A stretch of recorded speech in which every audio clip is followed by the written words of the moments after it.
Metrópolis se desarrolla en 2026, 100 años después de cuando se hizo la película. Muestra una deslumbrante ciudad de ensueño que esconde una sombría realidad social. Hordas de trabajadores que se arrastran viven prácticamente esclavizados, mientras las clases privilegiadas pasan el tiempo en decadentes jardines de placer.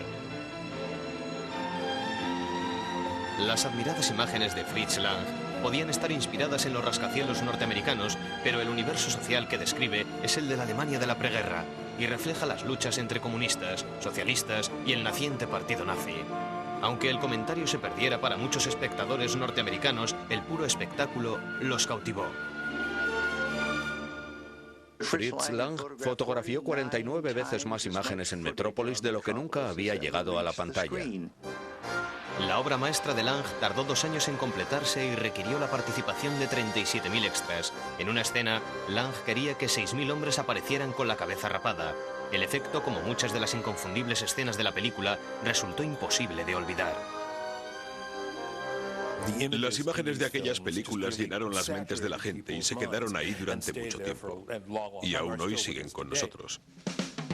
Poco después de la producción de Metrópolis, llegaron tiempos duros para los Estados Unidos. La industria cinematográfica recibió un doble golpe, primero la Gran Depresión y después los gastos extraordinarios de los cines por la necesidad de adaptarlos a la llegada del sonoro.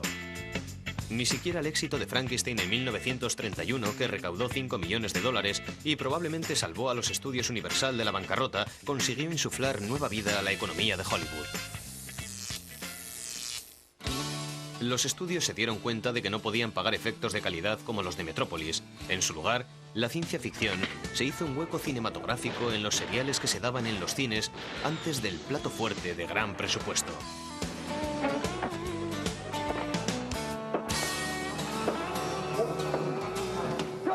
Mis amigos y yo solíamos ir siempre a las matinés de los sábados, todos los sábados por la tarde.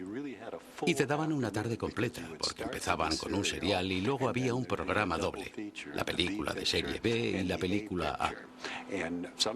A veces la película principal era de ciencia ficción o lo era la B, y muy a menudo el serial.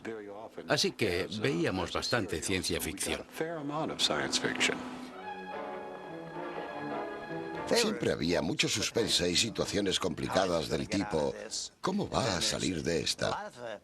Y muchas historias de ciencia ficción encontraron su espacio en los seriales. Uno de los primeros seriales de ciencia ficción, El Imperio Fantasma, apareció en 1935. Estaba protagonizado por Gene Autry, que hacía, como no, de vaquero cantante. En la historia, Gene tiene un rancho para huérfanos que fue fundado por un programa musical de radio en el que él actúa todas las semanas. Lo que hace que sea una historia de ciencia ficción es que la cuadrilla de Gene está en guerra con los Muranios, una raza perdida de hombres que habita en una ciudad subterránea.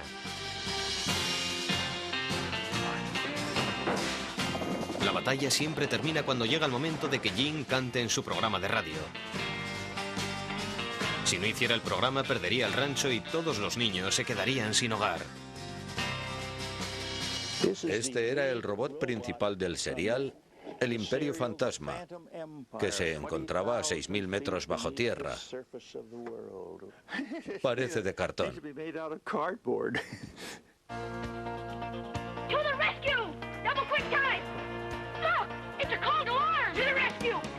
La idea aparentemente absurda tenía una cierta lógica en 1935. Las películas del oeste habían dominado los seriales cinematográficos desde la llegada del sonoro. Y la amenaza de embargo del banco era una realidad que se cernía sobre muchas propiedades durante la Depresión.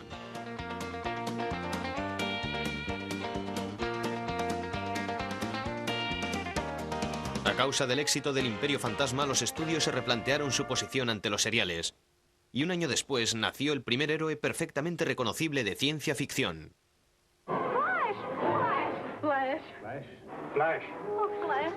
Flash Gordon nació en forma de tira cómica.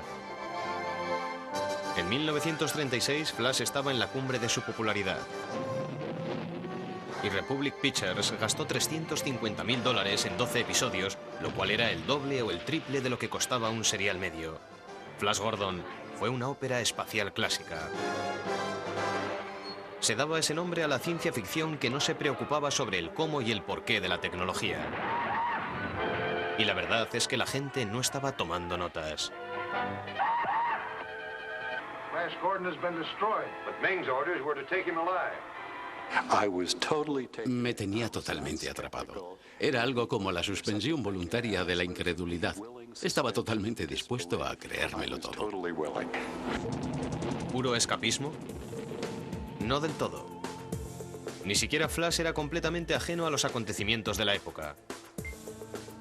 El archivillano Ming el Despiadado estaba basado en los dictadores que aparecieron en los años 30.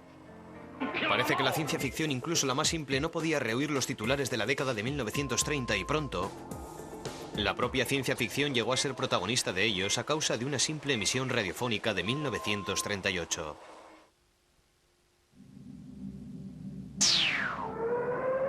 Marcianos, monstruos, mutantes, situaciones extremas, armas de destrucción masiva. En los primeros tiempos, todos estos vertiginosos elementos solo eran aptos para auténticos aficionados. La mayoría de los estadounidenses no se preocupaban de la ciencia ficción y sus espantosas predicciones.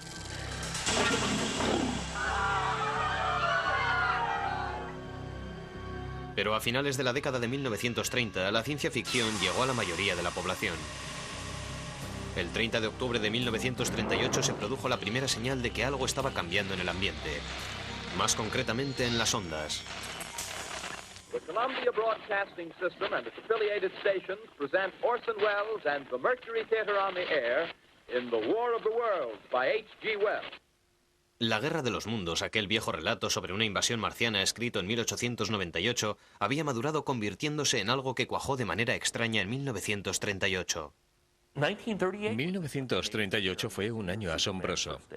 Fue el año en que apareció Superman, pero también fue el año en el que se consiguió la fusión del átomo y comenzó la era de la energía nuclear. También fue el principio de la agresión alemana. En marzo de 1938, la crisis política hizo que Austria se anexionara a Alemania. Y en septiembre, los nazis ocuparon los Sudetes. Con todas estas noticias que no anunciaban nada bueno en sus radios, el público necesitaba evadirse y sintonizaban espectáculos de variedades como La Hora de Chase y Sambor, con Edgar Bergen y Charlie McCarthy, que concitaba el 90% de la audiencia de la radio. Frente a estas marionetas cómicas, la CBS tenía el Teatro Mercurio en las ondas, bajo la dirección de un hombre de 23 años, de nombre Orson Welles. La serie dramática estaba bien considerada, pero apenas podía hacerse un hueco entre la audiencia. Eso mismo sucedió el 30 de octubre hasta que los oyentes comenzaron a buscar algo que sintonizar en su dial. Fue algo que sucedió por una curiosa casualidad. Fue el primer caso de zapping, de cambio de canal en masa. La gente escuchó el primer sketch del programa cómico de Edgar Bergen y Charlie McCarthy, y entonces pusieron una canción de Nelson Eddy. Pero la gente quería escuchar el programa de humor y no la música, y se puso a buscar en el dial alguna otra cosa que escuchar, y sintonizaron con la CBS justo cuando los extraterrestres llegaban a Grover's Mill. Now nearer home comes a special bulletin from Trenton, New Jersey. It is reported that at 8:50 p.m. a huge flaming object, believed to be a meteorite, fell on a farm in the neighborhood of Grover's Mill, New Jersey. Los boletines de noticias fingidos no se parecían a aquellos reales otros que venían de Europa, y seguían la pista a un extraño objeto cilíndrico procedente de Marte que había ido a parar a una granja de Nueva Jersey. Y entonces la tragedia empezó a crecer. Something's happening. Ladies and gentlemen, this is terrific. This end of the thing is beginning to flake off. The top is beginning to rotate like a screw, and this thing must be hollow. El informador fue interpretado por Frank Riddick, y si su interpretación parecía realista, fue por una buena razón. Riddick había estado escuchando las grabaciones del desastre del Hindenburg que se había producido el año anterior y conocía bien cómo Herb Morrison perdió la compostura y se vino abajo llevado por el terror cuando retransmitió el accidente en directo.